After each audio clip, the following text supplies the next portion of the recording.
할렐루야. 우리 함께 옆에 있는 분하고 인사 나누시겠습니다. 인사 나누실 때에 메리 크리스마스 하면서 인사하시겠습니다. 메리 크리스마스. 메리 크리스마스. 그리고 해피 뉴 이어 하면서 인사하시겠습니다. 해피 뉴 이어.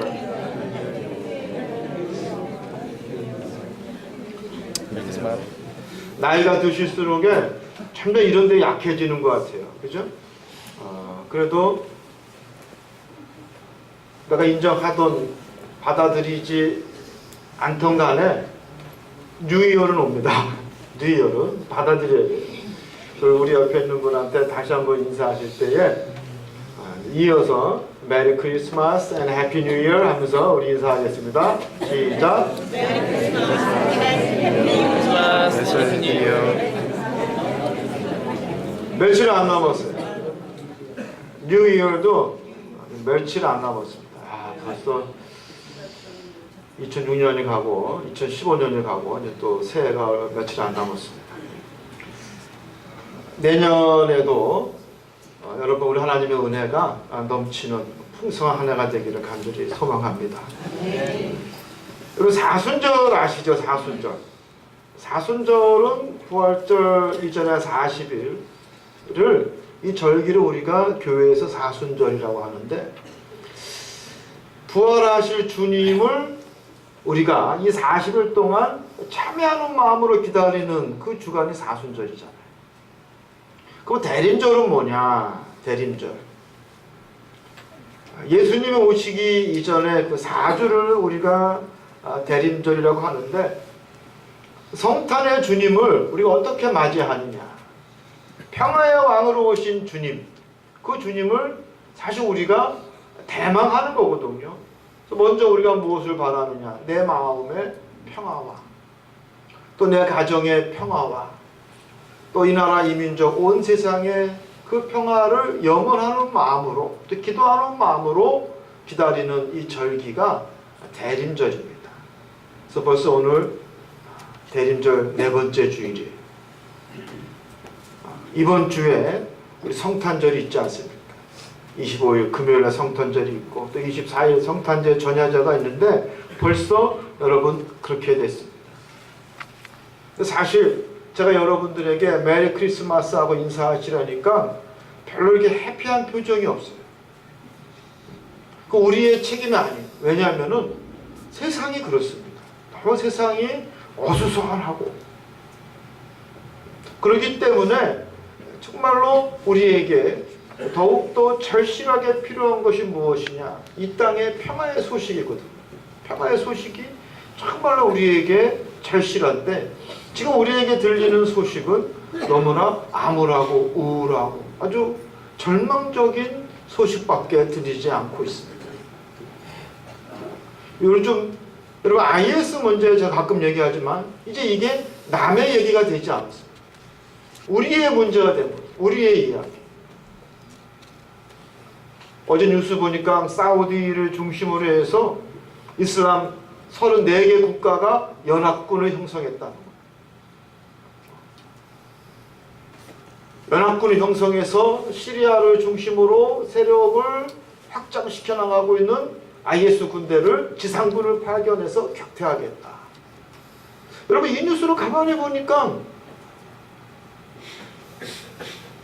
요한계시록 20장이 생각이 나는 거예요. 요한계시록 20장 7절과 8절에 보면 곡과 마곡의 전쟁. 섬찟하죠.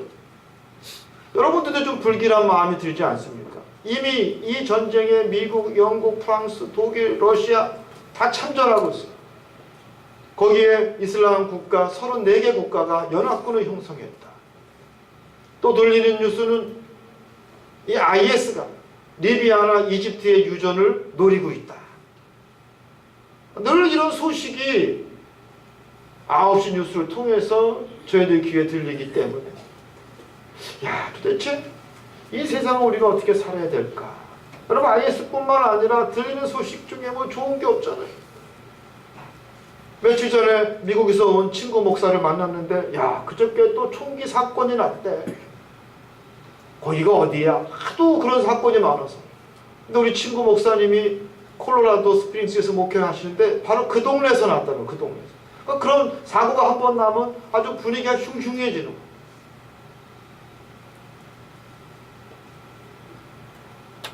이런 분위기 가운데 사실 우리가 아기 예수의 탄생 정말 연말연시라고 기쁨으로 살 수 있을까? 그렇지는 않죠. 저나 여러분이나 근심과 염려 가운데 연말연시를 사실은 보낼 수밖에 없습니다. 그렇기 때문에 더욱더 그렇기 때문에 2015년 12월 25일 평화의 왕으로 오시는 아기 예수님의 탄생을 우리는 더욱더 갈망해야 합니다. 근데 냉정하게 돌이켜보면 오늘날 이 어수선한 세상의 책임을 과연 누구에게 물을 수 있을까? 여러분, 바로 우리들의 책임입니다. 누구에게 물을 수 있는 문제가 아니라 오늘날 이 세상이 이렇게 심각하게 어지러워진 그 이유는 바로 우리들에게 있다는 것입니다. 즉 예수님의 제자로서 바르게 살지 못하고 예수님의 뜻을 깨닫지 못하거나 동의하지 않은 결과가 오늘날 이 어수선한 세상의 모습이라는 것입니다. 여러분, 우리가 예수님을 제대로 믿는다고 하면은 오늘날 이 세상이 이렇게 험한 세상으로 변하지는 않았을 것입니다. 우리 주님이 얼마나 중요하신 분인지 아세요, 여러분? 굉장히 중요하신 분이에요. 우리 인류 역사에서 우리 예수님처럼 중요한 분이 안 계십니다. 우리 예수님께서 세례를 받으신 후에 성령의 이끌리심을 받아 광야 나가서 40일 동안 금식하면서 우리 하나님과 깊은 교제를 나누죠. 하나님의 뜻을 알기 위해서, 또 하나님의 원리를 알기 위해서, 또 그 뜻에 과연 내가 순종할 수 있을까? 정말 고뇌에 찬 40일 동안의 금식 기도를 하십니다. 근데 그 40일에 금식 기도 끝에 나타난 것은 무엇이냐? 영광이 아니라 누가 나타났어요? 마귀가 나타났어요. 시험을 하는 거예요. 마귀한테 시험을 합니다. 그러면서 어떤 시험을 하느냐? 그 정말 40일 동안 아무것도 드시지 않아서 허기진 그 예수님에게 이 돌을 떡으로 변하게 하라. 여러분, 경제의 문제는 아주 심각한 거였습니다. 우리 예수님께서도 너무나 잘 아셨어요. 가난한 목수였던 예수님이, 그리고 그 가정의 장자였던 예수님이 얼마나 먹고 사는 문제에 경제가 중요한지 누구보다도 우리 예수님은 잘 알고 계셨어요. 특별히 로마의 식민지 하에서 로마 정권에 기생하는 몇몇 사람들 외에는 그들이 다 독식하고 대부분의 사람들은 사실 너무나 경제적 문제가 절실했다는 거, 먹고 사는 문제가 절실했다는 거 우리 예수님께서 너무나 잘 아셨다라는 거예요. 그런데 우리 예수님은 여기에 타협하지 아니하셨습니다. 마귀는요, 하얀 거를 검은 것으로 바꾸라고 이야기한 게 아니에요. 회색을 좀 더 짙은 회색으로 바꾸라고 우리에게 이야기합니다. 이게 유혹이에요. 하얀 것을 검은 것으로 바꾸기는 어렵지만 기왕의 회색인데 조금 더 회색이면 어떠냐는 것이 인간의 마음이거든요. 우리가 뭐라고 이야기합니까? 다 먹자고 하는 일인데 하면서 먹자고 하는 일인데 다 먹고 살자고 하는 일인데 우리 예수님도 타협하실 수 있으셨습니다. 만약에 우리 예수님께서 떡이면 족하다라고 타협했다라면은 어떻게 되었을까? 여러분 한번 생각해 보십시오. 역사학자들이나 경제사학자들이 우리 산업혁명 이후 정말 이 세상은 살벌한 세상이 되었다. 악이 다툼의 세상이 되었다. 그 떡을 갖기 위해서 피들이 나는 싸움을 계속 이어지고 있다는 거예요. 지금까지. 잉여 생산이 생기면서 누가 더 그것을 차지하느냐, 누가 더 많은 재산을 차지하느냐, 피들이 나는 싸움을 싸우고 있다는 거예요. 어떻게 보면 산업혁명 이후 이 돌들로 하여금 떡이 되게 하라고 하는 그 시험이 가장 본격화됐다라는 거죠. 대표적으로 그 유혹에 책임을 지고 나선 마르크스가 있지 않습니까? 마르크스의 공산주의 이 실험은 결국 피비린내 나는 역사로 끝나고 말았습니다. 마르크스의 공산주의 시험이 뭡니까? 이 돌을 떡으로 만드는 그 떡에 포커스가 맞춰져 있다는 거예요. 여러분, 그 아픔의 흔적이 아직 우리 이 한반도에는 남아있지 않습니까? 떡이면 족하다고 만약 예수님께서 하나님의 말씀을 포기하고 먹고 사는 경제의 문제에 손을 들어 주셨다면 인류는 여러분 근본부터 붕괴했을 것입니다. 무너졌을 거예요. 그럼에도 불구하고 그나마 사람들이 먹고 사는 문제 말고 또 다른 더 중요한 문제가 있음을 우리는 예수님 때문에 알게 되었습니다. 예수님 때문에 떡보다는 하나님의 말씀이 더 중요하다는 것을 우리가 잘 믿던 못 믿던 우리는 알고 있습니다. 여러분, 예수님이 얼마나 중요한 분이십니까? 이 예수님의 말씀 한마디, 떡이 아니라 하나님의 말씀을 선택한 그 말씀 때문에 어떻게 보면 흔들리더라도 비틀거리더라도 이 인류가 지탱할 수 있는 힘이 되었다는, 할렐루야. 여러분, 이 말씀을 믿을 수 있는 여러분이 되기를 주님의 이름으로 축원합니다. 그렇기 때문에 평화의 왕으로 오신 그 예수님이 현재를 사는 우리에게도 가장 중요한 이슈의 중심이 되어야 합니다.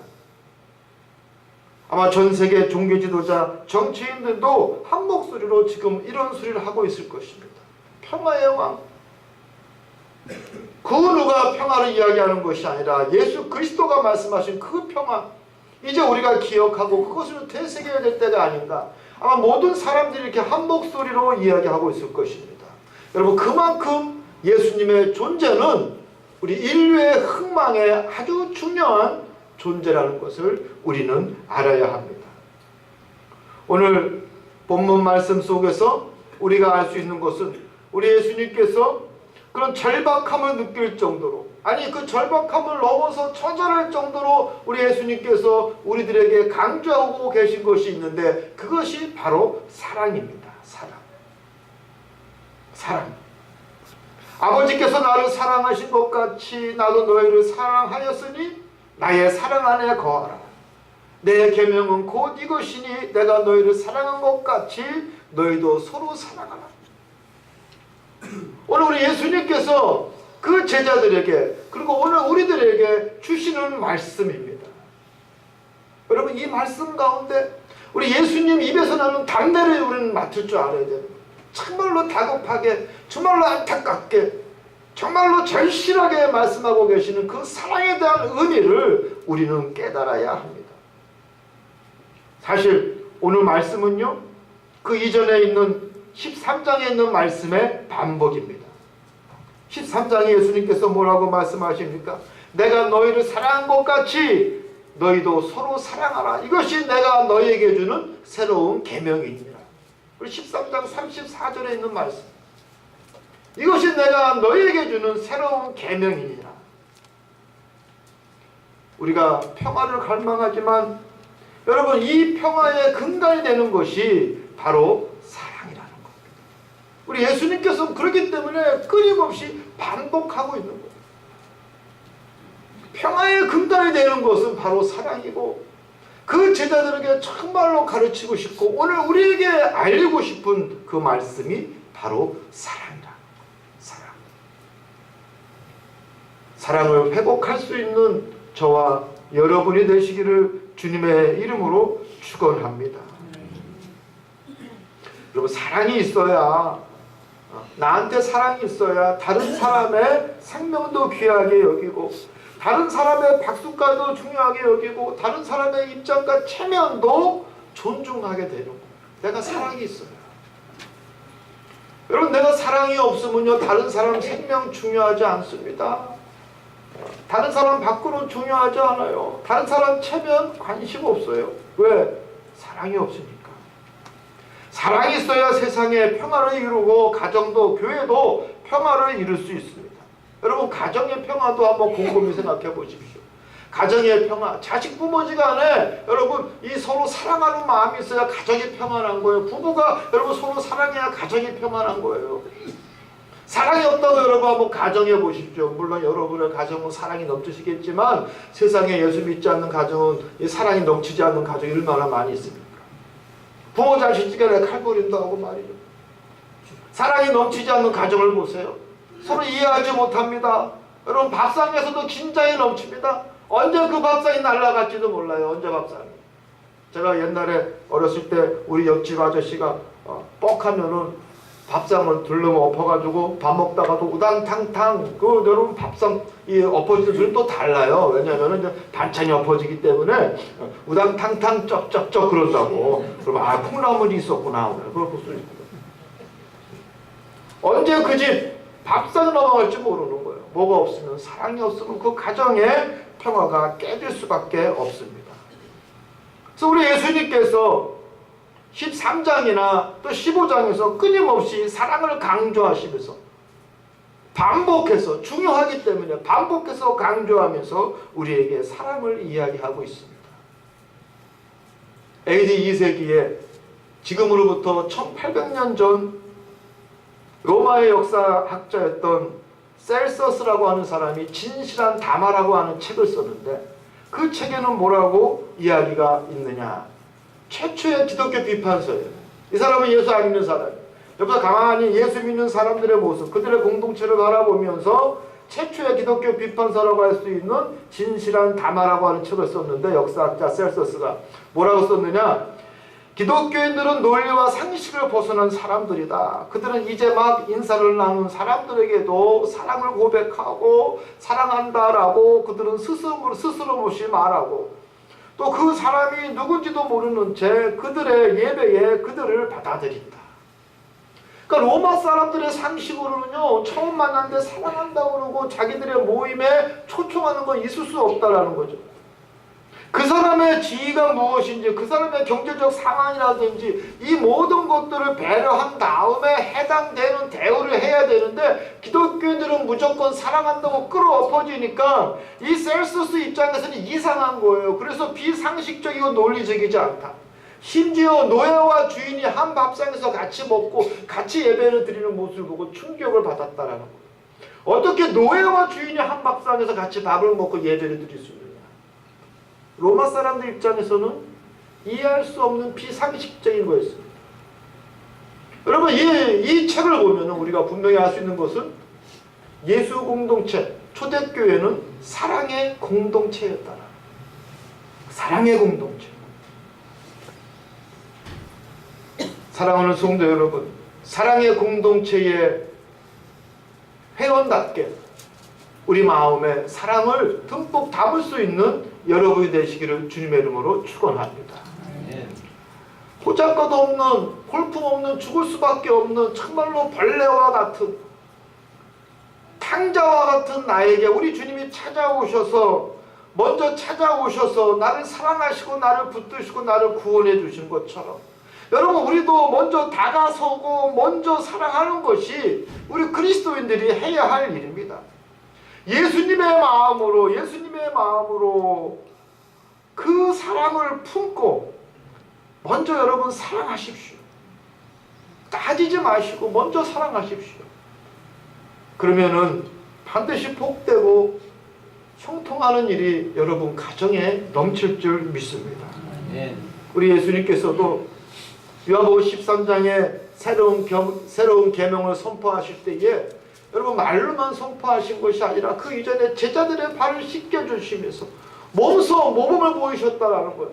섬기는 자의 모습이 무엇인지 말로만 사랑하는 것이 아니라 정말 실천하는 그 사랑이 무엇인지 내가 너희들에게 본을 보이노라 하면서 여러분 있을 수 없는 스승인 제자들의 발을 씻겨줬다라는 거예요. 제가 언젠가 어느 모임에 갔는데 거기는 교회하고 전혀 관계없는 모임인데 갑자기 중간에 여러분 양말을 벗으라고 하면서 세족식을 하더라고요. 깜짝 놀랐어요. 교회에서만 하는 것이 아니라 세상 사람들도 자기들의 그 친목과 우위를 위해서 세족식을 하더라는 거예요. 여러분 그만큼 예수님의 말씀과 행위는 모든 사람들에게 큰 영향을 주고 있다는 것을 우리가 알 수 있는데 근데 문제는 뭐냐면 우리가 의식으로만 행하고 있다는 거예요. 진정한 사랑의 창가치와 실천은 우리 너무나 미약하다는 것입니다. 사랑 정말로 남궁 못 보는 노래처럼 군우가 말했나.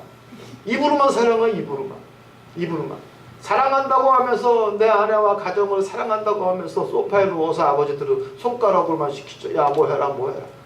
그럼 우리 애는 그래. 아빠는 나를 사랑한다고 하면서 맨날 심부름만 시켜. 여러분 진짜 사랑은 이 손가락 사랑이 아니에요. 또 여러분 입으로만 사랑하는 게 아닙니다. 말로만 하는 사랑이 아니에요. 누구 말대로 여러분 사랑은 명사가 아니라 사랑은 동사라는 거예요. 내 오장육부가 움직여야 되는 거예요. 뭉클뭉클 하면서 내 손발이 움직여야 되는 거예요. 여러분 지갑이 열려야 되는 지갑이, 내가 정말 사랑하고 좋아하는 사람한테는요 정말 뭘 갖다 바치고 뭘 해줘도 아깝지가 않아. 우리 여자분들 뭐 산다 그러면 남자가 도끼를 누르면 사랑이 없다는 것을 깨달으시기 바랍니다. 아까운 거야 그다음. 아까운 거. 여러분 정말 사랑해 보십시오. 아깝지가 않아. 우리 예수님이 말씀하시는 그 사랑은요 그렇게 만만한 사랑이 아닙니다. 만만한 사랑이 아니에요.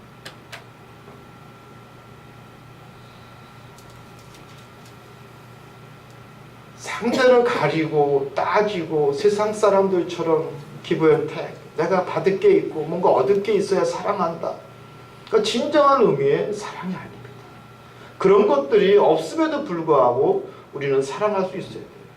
근데 또 한편으로 보면요 또 좀 사랑받게 좀 했으면 좋겠어. 사랑받게. 우린 그런 것 같아. 목사님이 성경 말씀에 이런 말씀 사랑이 있으니까 당신 왜 사랑 안 해? 당신 왜 사랑 안 해? 왜 당신 그것도 용서 못해? 왜 당신 그것도 왜 포용하지 못하고 왜 배려하지 못해? 여러분 그렇게 말하기 전에 저 사랑받게 했으면 좋겠어. 사랑받게. 말도 기왕이면 좀 이쁘게 하고 말이죠. 피차가는 사랑받게 해야죠. 피차가 해. 가만히 보면은요 제가 좀 억울할 때가 있더라고. 저는 목사니까 무조건 사랑하려고 그냥 뭐해도 용서하고 뭐 이렇게 하려고. 그러니까 가만히 보니까 어떤 분들은 당신은 목사니까 무조건 사랑해야 돼. 다 용서하고 배려하고 말이지. 입도 좀 다물고 말이지. 다 그래야 돼. 목사니까 당신은 사랑해야 돼. 그러면 너는 하늘나라 안 갈 거예요? 넌 예수 안 믿어? 그런 사람들이 너무나 많아요. 너무나 얼마나 많은지 몰라요. 상대방도 사랑받게 할 수 있는 말 한마디라도 내가 이 말을 하면은 저 사람이 상처를 받을까 받지 않을까. 여러분 그런 말이 있더라고요. 하나님의 마음이 아니면은 입을 다물어. 내가 이 말을 해서 저 사람이 상처를 받게. 사람들이요 가만히 보면요 알 거 다 알거든. 내가 지적 안 해줘도 다 알아요. 내가 잔소리 안 해도 다 알아요. 네, 내가 잔소리하고 지적할 그 타임에 내가 입을 딱 다물잖아요. 그럼 상대방이 속으로 박수 쳐요. 아, 이 사람은 난 사람이다. 근데 그걸 못 참어. 그 입 다물 타임을 그걸 못 참어. 가지고 결국은 그 상처가 피차되는 관계가 점점 멀어집니다. 사랑하는 성도 여러분, 교회에서도 마찬가지지만 가정에서도 마찬가지. 자녀 부모지간에도 서로 사랑받게 살 수 있는 여러분이 되기를 주님의 이름으로 축원합니다. 오늘 본문 말씀에 보면은 우리 예수님께서 뭐라고 말씀하시냐? 내가 하나님께서 나를 사랑하시고 내가 그 안에 거한 것과 같이 나도 너희를 사랑하니 너희도 나의 안에 거하라. 내가 너희를 사랑하니 너희도 내 안에 거하라. 여러분 이 말을 가만히 제가 곰씹어 봤어요. 오늘 새벽에도 다시 본문 말씀을 펴놓고 다시 한번 봤어요. 새벽에 이 말씀. 그때 하나님이 깨달음을 주시는데 네가 그리스도의 사람이거든. 네가 구원받는 사람이거든. 네가 예수 믿는 사람이거든. 뭐예요? 나의 사랑 안에 거하라. 나의 사랑 안에 거하라. 예수 그리스도 사랑 안에 거할 수 있는 것은 아무나 거하는 것이 아니라 오직 그리스도의 제자만이 거할 줄 믿습니다. 그리고 10절에 보면은 하나님의 말씀을 지키는 것이 하나님의 사랑 안에 거하는 것이고, 또 내가 하나님의 계명을 지켜서 하나님 사랑 안에 거하는 것과 같이 너희들도 내 계명을 지키면 내 사랑 안에 거하리라 그랬어요. 내 계명을 지키면, 우리 예수님께서 하나님의 사랑 안에 거할 수 있는 유일한 단서가 뭐예요? 내가 그의 법을 지킴으로. 할렐루야. 그럼 우리가 예수님 안에 거할 수 있는 유일한 끈이 뭐예요? 내가 예수 그리스도의 계명을 마찬가지로 지킴으로. 그런데 놀랍게도 12절에 보면은 그 예수님이 말씀하시는 그 예수님의 계명의 핵심은 뭡니까? 사랑입니다. 사랑. 예수님이 주시는 그 계명이 무엇이냐? 사랑이에요. 서로 사랑하라. 그래야 나도 기쁘고 너희 안에 기쁨이 충만하리라. 여러분, 이것이 11절과 12절의 핵심되는 말씀입니다. 여러분, 우리가 이 말씀을 이해하지 못합니까? 40년, 50년을 읽어온 말씀이에요. 여러분, 수백 번 읽었을 겁니다. 수백 번. 우리의 이성으로, 우리의 지식으로, 우리의 지성과 이성으로, 여러분, 우리의 독해력으로 이것을 이해하지 못합니까? 다 알죠. 여러분 정도의 지성이면은, 여러분 정도의 독해력과 이성을 갖고 있는 분들이라면 이 말씀이 무슨 뜻인지 너무나 잘 압니다. 그럼에도 불구하고 내가 사랑이 없다라면, 그럼에도 불구하고 내 안에 사랑이 결핍되어 있다라면, 여러분, 이거는 도대체 무슨 문제입니까? 예수를 잘못 믿었던지, 아니면 내가 사랑할 의지가 없던지, 아니면 예수님의 말씀에 내가 동의하지 않는다라고 하는 전적인 증거가 아니겠습니까? 사랑하는 성도 여러분, 특별히 우리 성탄절을 맞이하면서 사랑이 회복되는 여러분이 되시기를 주님의 이름으로 소망합니다. 저는 2015년 이해가 다 가기 전에 피차 앙금은 다 털어버렸으면 좋겠어요. 빚을 지지 아니하고, 이해가 가기 전에 피차간의 아쉬움과 섭섭함을 다 털어버렸으면 좋겠어요. 무슨 마음으로? 사랑의 마음. 사랑의 마음. 이제 이 시간 우리 옆에 있는 분하고 한번 말할 터인데, 나를 용서해 주십시오. 나를 긍휼히 여겨 주시오. 나를 긍휼히 여겨 주십시오. 라고 한번 인사하는 거예요. 여러분, 인사할 때 한번 진진하게 나를 용서해 주세요. 나를 긍휼히 여겨 주세요. 하고 여러분 인사하겠습니다. 시작.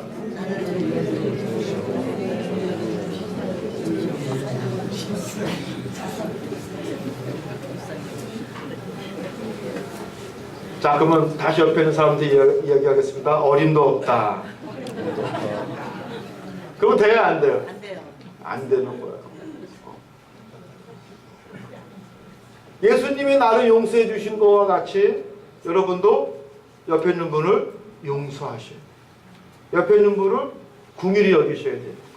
누구의 마음으로? 예수님의 마음. 예수님의 마음. 다시 한번 인사하겠습니다. 정말로 사랑합니다 하고 인사하겠습니다. 정말로 사랑합니다. 네, 아직도 어색해 하시는 분이 계신 것 같아요.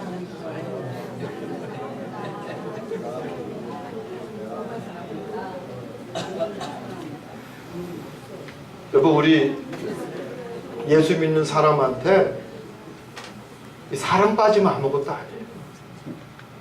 사랑 빠지면 아무것도 아니에요. 자기의 목숨까지도 내놓을 수 있는 사랑. 옛날 한 100년 전에 구세군 사관 한 100명이 영국에서 배를 타고 나가다가 큰 파도를 만난 거예요. 근데 이 구명조끼가 부족한 거예요. 그때 누구라 할 것도 없이 이 구세군 사관들이 자기 구명조끼를 다 벗어서 없는 사람들한테 다 입혀줍니다. 그러면서 하는 소리가, 나는 당신들보다 더 잘 죽을 수 있으니 걱정 말고 당신은 사십시오. 이 얘기 뭐예요? 자기들은 구원의 확신이 있기 때문에 당신들보다 더 잘 죽을 수 있다는 거예요. 언제든지 우린 죽을 수 있다. 이런 놀라운 사랑 아닙니까? 놀라운 사랑인 거예요. 여러분, 사랑은 사람을 살립니다. 제가 미국에 있을 때에 2003년에 어떤 일이 있었냐면은 우리 목양교회, 우리 지금은 김한준 목사님이지만 그때 목양교회가 거기에 그 이상철 권사님이 무지무지하게 부자예요. 근데 이분 딸이 하버드에 갔다가 그 호피 마을하고 그 그랜드 캐니언을 가는 길에 교통사고가 나서 죽었어요. 그래서 한국 학생들이 차가 뒤집혀져가지고 하나가 이진아. 지금도 저 서대문 영천에 그 독립문 있는 데 있죠. 거기 그 공원에 공공 도서관인데 이진아 기념 도서관이 있어요. 한국 최초의 개인 이름이 붙은 거예요. 이진아. 아버지 권사님 지금 장로님이신데 그 이상철 장로님 엄청 부자요. 한 50억 개인 돈을 내서 거기다가 도서관을 세우고. 그리고 호피 마을에서는 그래도 그때 이상철 선교사님이 그 장례를 탁 치러줬기 때문에 거기다 교회를 하나 세웠어요.